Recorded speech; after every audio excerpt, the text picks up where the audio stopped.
আমাদের শান্তি সবারই কাম্য। আমরা সবাই চাই শান্তিতে থাকতে।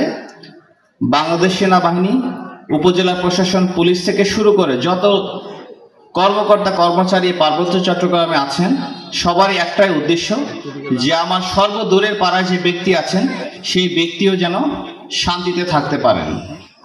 এবং পার্বত্য শান্তি চুক্তির পরে আমি দেখেছি এই দীর্ঘ 28 বছরের পরিক্রমায় পার্বত্য চট্টগ্রামের যে শান্তি প্রতিষ্ঠার কথা আমরা বলছি, এটা অনেকাংশেই সফল হয়েছে, বাট কিছু কিছু ক্ষেত্রে এখনো আমরা পিছিয়ে আছি। এখন আমার কোশ্চেন হচ্ছে, কেন আমরা পরিপূর্ণ শান্তি প্রতিষ্ঠা করতে এখনো পারিনি বা পারছি না? আপনারা দেখতে পেয়েছেন যে পাহাড়ের প্রতিটা মানুষের প্রত্যাশা শান্তি প্রতিষ্ঠিত হোক, কিন্তু পাহাড়ে কিছু গোষ্ঠী রয়েছে যারা চাচ্ছে না পাহাড়ে শান্তি প্রতিষ্ঠিত হোক, পাহাড়ের সাধারণ মানুষ শান্তিতে বসবাস করুক। তারা তাদের ব্যক্তি স্বার্থের জন্য তারা পাহাড়ে কিছু পথভ্রষ্ট তরুণের হাতে অস্ত্র তুলে দিচ্ছে, মাদক তুলে দিচ্ছে, এবং সেই অস্ত্রগুলোই কিন্তু আবার আপনার এবং এই পাহাড়ের জনগণের বিপক্ষে ব্যবহৃত হচ্ছে। এগুলোতে পায়ে হেঁটে যেতে হয়, প্রায় 2-3 ঘন্টা হেঁটে যেতে হয়। আমাদের রাস্তাঘাট এখনো ওই পর্যায়ে নিয়ে যাওয়া সম্ভব হয়নি।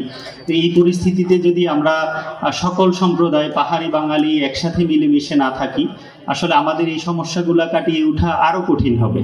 তো একটা বিষয়ে কোনো কনফিউশন রাখার সুযোগ নাই, পাহাড়ের শান্তি প্রতিষ্ঠায় বাংলাদেশ সেনাবাহিনী নিরলসভাবে কাজ করে যাচ্ছে, সাথে আমাদের অন্যান্য সরকারি দপ্তর কাজ করছে।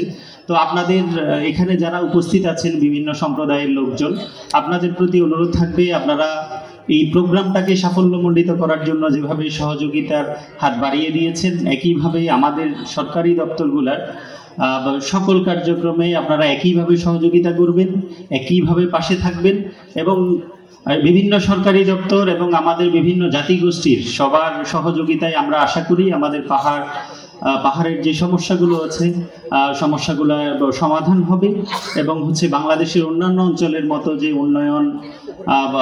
উন্নয়নের ধারা অব্যাহত আছে, ওই ধারাটা পাহাড়েও একইভাবে চলমান থাকবে। টানা তৃতীয়বার অর্জন করেছে দেশের সেরা সুপার ব্র্যান্ড স্বীকৃতি বসুন্ধরা টিস্যু।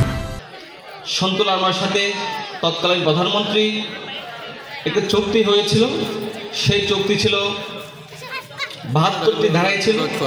আজকে সেই 72টি ধারায় 48টি ধারা ইতিমধ্যে বাস্তবায়িত হয়েছে, 15টি ধারা আংশিক বাস্তবায়ন হয়েছে, বাকিটা ধারাবাহিক বাস্তবায়ন হচ্ছে। সেই বিভিন্ন বাংলাদেশের পার্বত্য এলাকা হচ্ছে বাংলাদেশের 1/1, এই 1/1 অঞ্চলে বসবাসরত চাকমা, মারমা, ত্রিপুরা, লুসাই, খিয়াং সহ বিভিন্ন সম্প্রদায়বৃন্দ এখানে বসবাস করছি। এই পার্বত্য এলাকায় অনেকগুলো আঞ্চলিক সংগঠন রয়েছে। সেই আঞ্চলিক সংগঠনের সবার সমন্বয়ে সেদিন আমাদের জেএসএসের সভাপতি সন্তুল আরমান মহোদয়, উনি আমাদের সরকারের সাথে সমস্ত যে বাহিনীর যে অস্ত্রগুলা, সেই অস্ত্রগুলো জমা দিয়ে একটা চুক্তি হয়েছে বাংলাদেশের সাথে, তারা এই পার্বত্য এলাকায় শান্তি ফিরিয়ে আনবে। আমরা সেই চুক্তির অনেকগুলা বাস্তবায়ন হওয়ার ফলে আমরা সুফল বইছি। পার্বত্য এলাকায় যে আমরা জেলা পরিষদের উন্নয়ন করে যাচ্ছি, আঞ্চলিক পরিষদ গঠন হয়েছে, এগুলো হচ্ছে পার্বত্য শান্তি চুক্তির অবদান। ক্যাম্প স্থাপন করা হয়েছে আমাদের নিরাপত্তার জন্য। ওখানকার ক্যাম্প কমান্ডারগণ খুবই আন্তরিক আপনার নেতৃত্বে।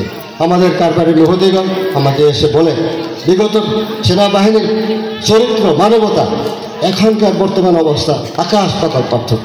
আমি সমাজের পাহাড়িদের পক্ষ থেকে, যারা আপনার আন্দারে যারা আছেন, তাদের পক্ষ থেকে আপনাকে কৃতজ্ঞতা জানাই।